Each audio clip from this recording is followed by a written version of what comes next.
Yes guys, and welcome back to a brand new video guys, and in today's video guys I'm going to be talking about Manchester United's last game that we went and played, Aston Villa guys, away from home guys. Before I start today's video guys, unfortunately this video is not going to be edited fully due to our next game against Leicester City on Tuesday night, which is a 6 o'clock kickoff. So unfortunately this video will not be fully edited due to our fact that our next game is in literally just tomorrow. Unfortunately this video is not going to be able to be fully edited. Apologies for that, blame the FA for that. I'm a little bit frustrated, a little bit annoyed the fact that we played literally just yesterday and now I've got another game tomorrow. Stupid for me, I don't like it myself. Such a tight schedule.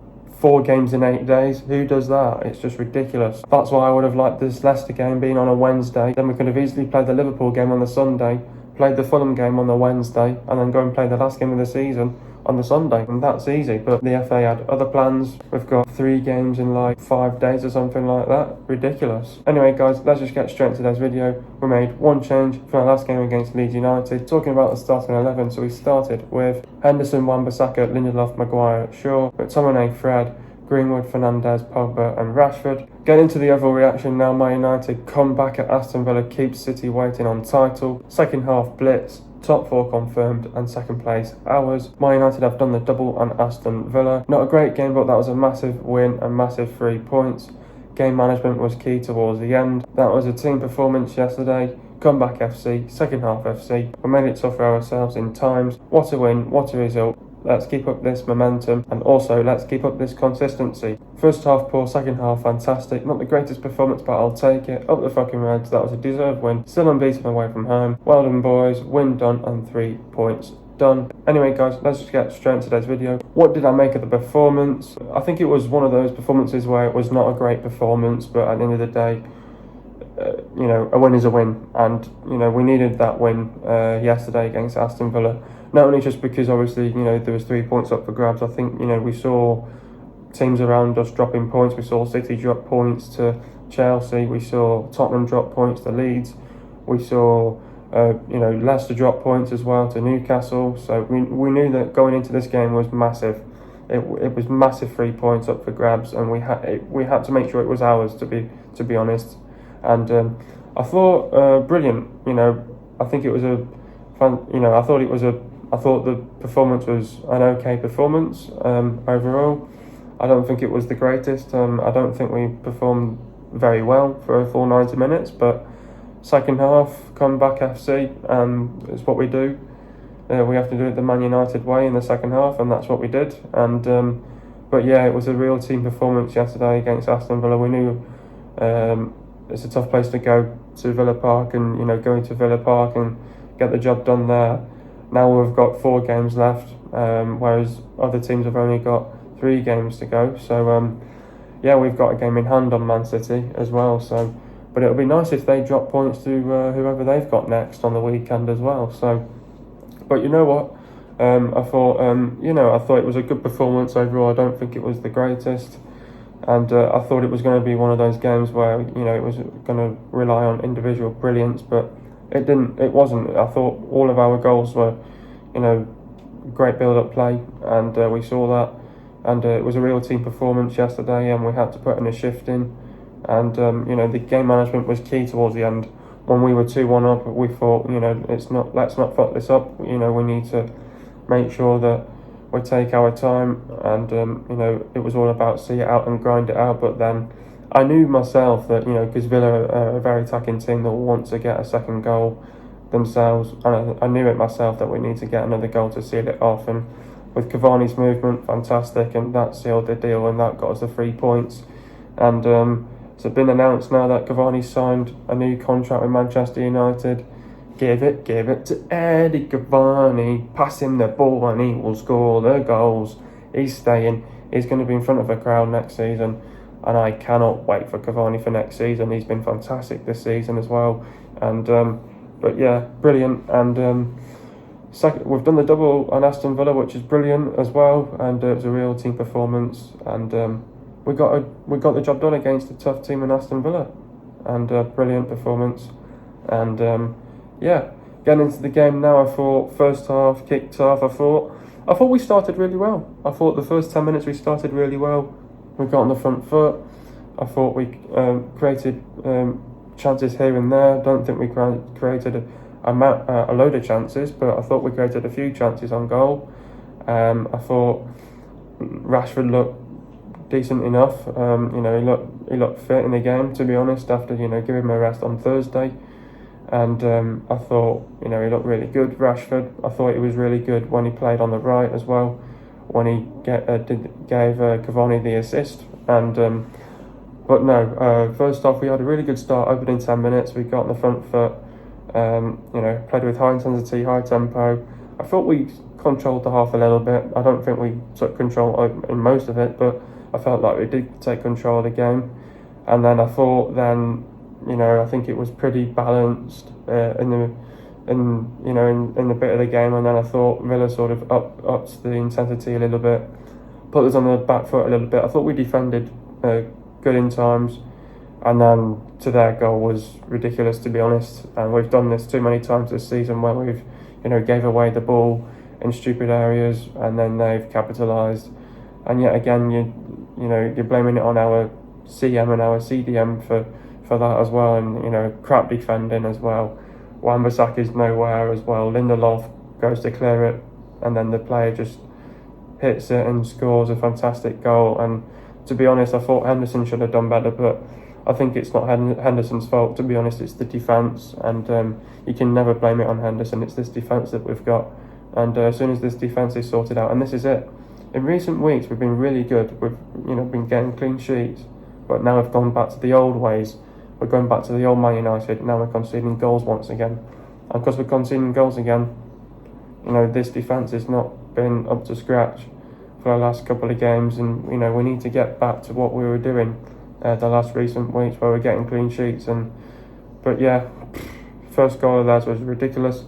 But then in the second half, you could tell that Ollie had a right go of Mitfred, Magaloff. You could tell that they had a right. They got told off at half time. But not only just them, I thought the whole team got a right telling off at half time. We came out, quick, incisive football on the front foot. I don't even think Villa had much of that possession, to be honest. It was all us. I thought we controlled and dominated that second half on the front foot. High intensity, high tempo, quick, incisive football. I thought brilliant build-up play as well, towards the lead-up of the goals. And we kept putting the pressure onto them, and we put the pressure on. The first goal, brilliant. I thought, probably wins the penalty there. Bruno puts us level 1-1. When we get the first goal, we have the belief to go on and win the game. Mounted the pressure onto them once again. Great turn by Greenwood, and scores a great goal to make it 2-1. And then at 2-1, you're sort of thinking, it's not finished yet. We need another one to secure it. And then we pushed on. I thought we made some good runs in behind, got in between the lines as well.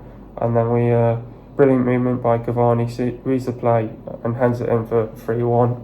And that's just brilliant stuff. And then I thought we saw out the game, and grinded out a fantastic result against Aston Villa. And it's nice to get a good result against these lot. We beat them early on in the season 2-1, and well, let's just keep this up now. We're in a good position, second place with 70 points, and let's keep this up. We've got 4 games to play with 12 points. Can we do all 12? Let's see, and we'll see what happens from now to the end of the season with us playing, another 2 games this week. And but yeah, looking forward to it, and it's a challenge. We'll take it, and let's see what we can do in the next one against Leicester. And but yeah, brilliant performance, great win, 3 points, and we move on. Not the performance we were after, but a win is a win at the end of the day. First 10 minutes we started off really well. Villa went 1-0 up, but then the second half we were fantastic. That's now 8 goals in 7 appearances for Cavani. He can't stop scoring, can he? No, he can't. He's in great form at the minute, and when Cavani's in great form, he's going to go and score more goals. I knew once we signed this player, Cavani, everyone had a right go at him for saying, this is going to be a flop signing. He's going to be crap. He's injury prone. But look at him. When you have a fit Cavani, and when you keep him fit from the start of the season to the end of the season, this guy's going to score goals, and he is scoring goals. 8 goals in 7 appearances. That's fantastic for a player and for a striker like Cavani as well. It's brilliant, and we've needed a striker like this for a very long time, and Cavani's the right player for that as well. And Cavani scoring the goals, 8 goals in 7 appearances. And I've probably said this on my channel before, the more we keep giving service for our number 9, he will score goals. What's happening at the minute? He's scoring goals because we are giving him the service. When Martial's playing, we can't find the service because Martial's in the wrong positions, whereas Cavani is in the right position at the right time to go and score goals.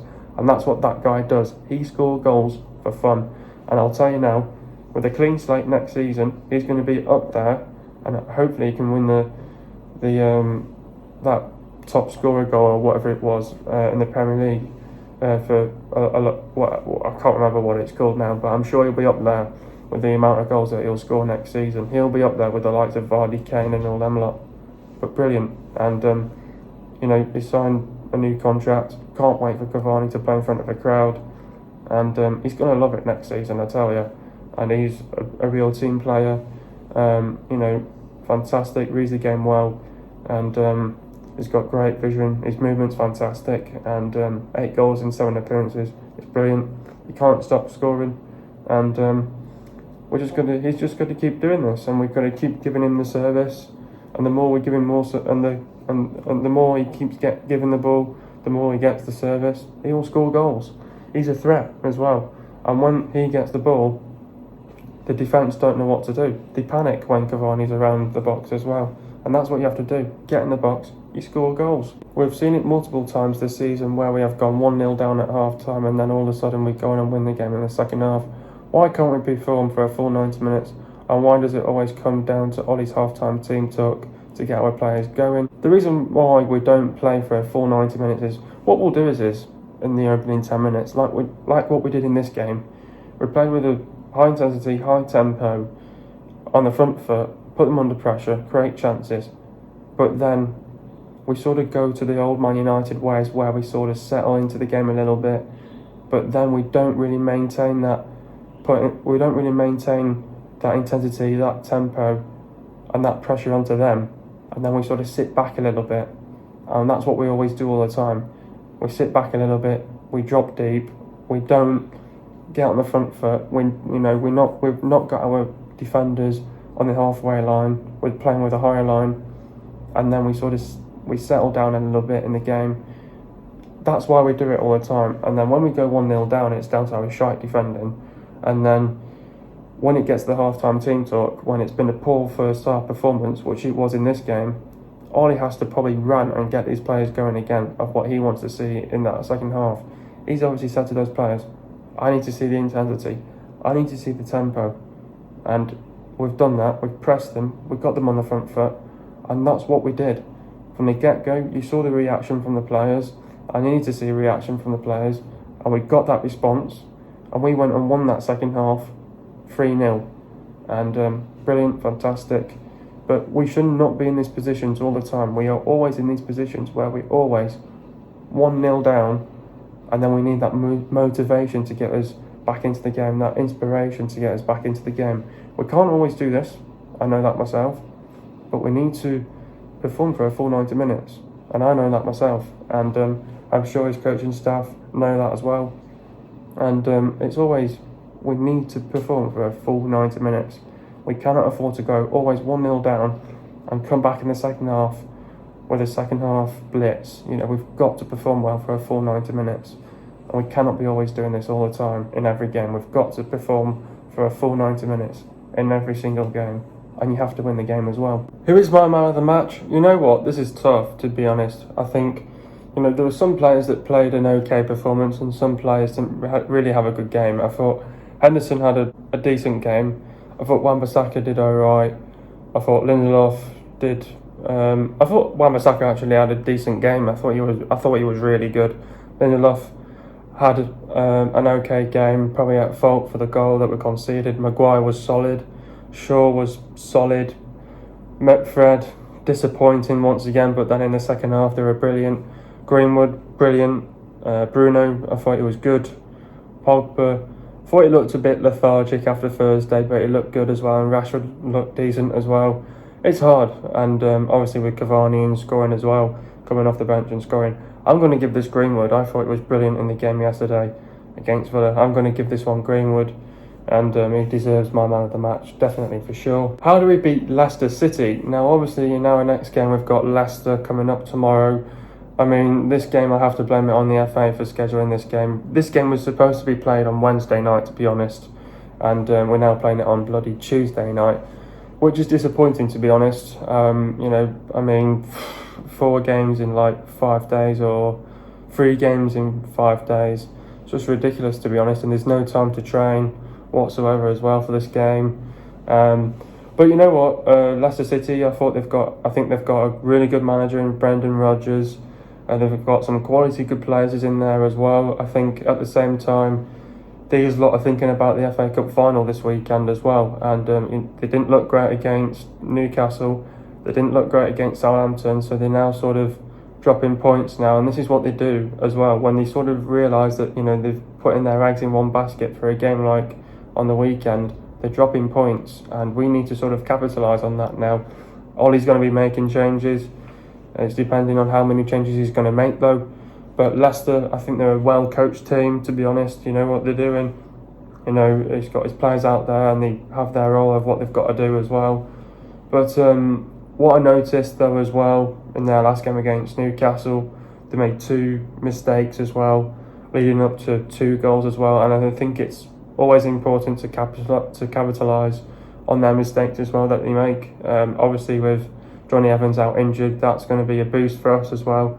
Obviously, we've got Harry Maguire out now injured as well, so that's going to be a boost for them as well. But still at the same time, we've still got 3 decent centre-backs to do a job. And but I think it's always important as well with our set pieces as well. Against Leicester, obviously, you know, they conceded a set pieces against Newcastle as well. I think we've got to take it seriously with set pieces in a game like this against Leicester. And obviously their defending wasn't organised. They got stretched. The game opened up, and the defending was not organised. I thought, you know, I think the quick in transition as well. Leicester, I think they're a threat on the counter attack with the players like Jamie Vardy and Eden Nacho. Eden Nacho now scoring goals as well. Vardy gone off the boil a little bit now as well. And I think they'll be there for the taking though as well tomorrow, because obviously they're thinking about the FA Cup final coming up this weekend. So I think they're going to be there for the taking. I really hope this is not going to be a draw. This is 3 points up for grabs as well. So I think we've got to try and take this game seriously, because I think Leicester are going to be there for the taking tomorrow. I think they're going to be making changes as well. Brendan Rodgers is not going to go strong. I know that for a fact. And but against Leicester, we have to defend well against them. It's so important to defend well as a team. Depends on how we set out against Leicester as well. Depends on what formation Ollie goes with as well. And it's going to be interesting who he starts as well, and who he puts on the bench as well. So I think it's important, if we do play with a back 6, we have to be tight and keep it tight and control the midfield as well, because they like to control the midfield as well. And we cannot, and this is what we sort of struggled against Roma the other day, was the midfield. So I think we've got to get the right midfield combination as well. But we also need to put them under pressure as well. I think when we sort of get our chances, we need to sort of put them under pressure, and then when they do make those mistakes, take your chances, and we also have to get in between the lines. But I think against Leicester, I think you always got to have a good start against them. I think Newcastle had such a good start against them. They didn't have a response whatsoever. That response came in the second half for them once after they conceded 4 goals. And I think it's always important to get in the lead against Leicester, because then when they sort of got Saturday in the back of their minds, they'll be thinking, well, wait, we want to save ourselves for Saturday, not for this game. So I think they're going to be there for the taking. And I tell you now, we're going to be making changes, a hell of changes, I know that for a fact. Brendan Rodgers is going to be making changes as well. He'll probably make 1 or 2 changes, that'll be it. And then he knows he's got to go strong tomorrow, because they're on the crust at the minute, and they could be, they could get knocked out top 4 if they're not careful as well. So this is going to be a tough and difficult game against Leicester. I think if we get 3 points here against Leicester, I'll be satisfied. And then obviously, for them, for the noisy neighbours, they'll be waiting for their party as well. And but we just got to keep doing what we can do, and let's try go out there and do our best. Especially that we're going to be making changes. I think we can nick the game here against this good Leicester side. I think we just got to have a good start, high intensity, high tempo, and let's try and put them under pressure as well. We'll probably want to control that midfield, and when we get our chances, we have to score in our chances, simple as. And we've got to take advantage of that, go and score in our chances as well. It's so important to do that as well against a good team in Leicester City as well. Getting into the goals now. First goal, Bruno steps up and scores a nice composed penalty for 1-1. Second goal, Fred passed the ball to Bruno. Bruno passed the ball to Wan-Bissaka. Wan-Bissaka passed the ball to Greenwood. Greenwood defends off Mings, turns and shoots and scores for 2-1. Third goal, Fred passed the ball to Rashford. Rashford puts a fantastic cross in for Cavani, and Cavani heads it in for 3-1. Getting to the stats now. Possession for Aston Villa, it was 41.1%, and for Man United it was 58.9%. Goals for Villa, it was 1, and for Man United it was 3. Total shots for Villa, it was 11, and for Man United it was 18. Shots on target for Villa, it was 5, and for Man United it was 7. Shot accuracy for Villa, it was 45.4%, and for Man United it was 38.9%. Shots inside the box for Villa, it was 5, and for Man United it was 11. Shots outside the box for Villa, it was 6, and for Man United it was 7. Total passes for Villa, it was 383 passes, and for Man United it was 563 passes. Pass accuracy for Villa, it was 80.2%, for Man United it was 85.8%. Getting to the substitutions now. Greenwood went off for Cavani. Talk about Mason's performance. Bright despite playing 90 minutes in Rome, and his movement. Flamox Villa turned Tyrone Mings to score and only came off due to midweek excursions. Maguire went off for Bailly. Talk about Harry's performance. Largely left Lindelof to the aerial duels with Ollie Watkins, but and almost put past Henderson and was forced off injured in the 78th minute. Fernandes went off for Matic. Talk about Bruno's performance. A predictable fatigue performance from a player who has been overplayed but still got a goal from the penalty spot. Next up, we've got Leicester City. Leicester, 4th in the league. I think coming into this game, I think Leicester are going to be there for the taking. I think it's always important to have a good start against this Leicester side. They got stunned against Newcastle the other day, and they went in the lead. They had no reaction whatsoever, and they absolutely turned them over as well. But against this Leicester side, we have to defend well. It's always important. We have to defend well. We have to keep it tight and compact at the back. Do not let them get a shot off. We have to go and close them down as well, and put that pressure onto them as well, to make them enforce them to make that mistake as well. And that's what you've got to do against this Leicester side. Force them to make that mistake, and when you put the pressure onto them, they'll make the mistake, and that's what Newcastle did. They forced them to make that mistake twice as well, and they capitalised. They also took the chances, and that's what you have to do. Take your chances against this Leicester side. And I'm looking forward to this game. 3 points are up to grabs.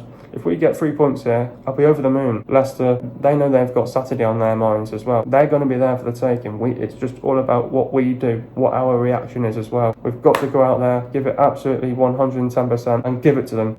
We've got to do our job. Defensively, offensively, on the attack, we're dangerous as well. I hope we put this Leicester side to bed, and I think we'll just edge this against them tomorrow night as well. So far, Leicester City is scoring 1.8 goals per game. So far, Leicester City are conceding 1.2 goals per game as well. Leicester have the 9th best defence in the league, and we have the 3rd best defence in the league as well. Leicester have won 19, drawn 6 and lost 10. They've lost to West Ham 3-0, Villa 1-0, Liverpool 3-0, Fulham 2-1, Everton 2-0, Leeds 3-1, Arsenal 3-1, Man City 2-0, West Ham 3-2 and Newcastle 4-2, which is their recent loss. Leicester City have lost 2 games away from home. Leicester City are a decent team. They do show signs of inconsistency in times. The last time Man United beat Leicester City was on Sunday the 26th of July 2020, and it ended 2-0 to United. The last time Man United lost to Leicester City was on Sunday the 21st of September 2014, and it ended 5-3 to Leicester City. The players to look out for is Schmeichel, Afana, Soyuncu, Amate, Pereira, Casanega, Thomas, Tillemans, Maddison, Albrighton, Under, Chowdhury, Mendy, Ndidi, Pratt, Vardy, Iheanacho and Perez.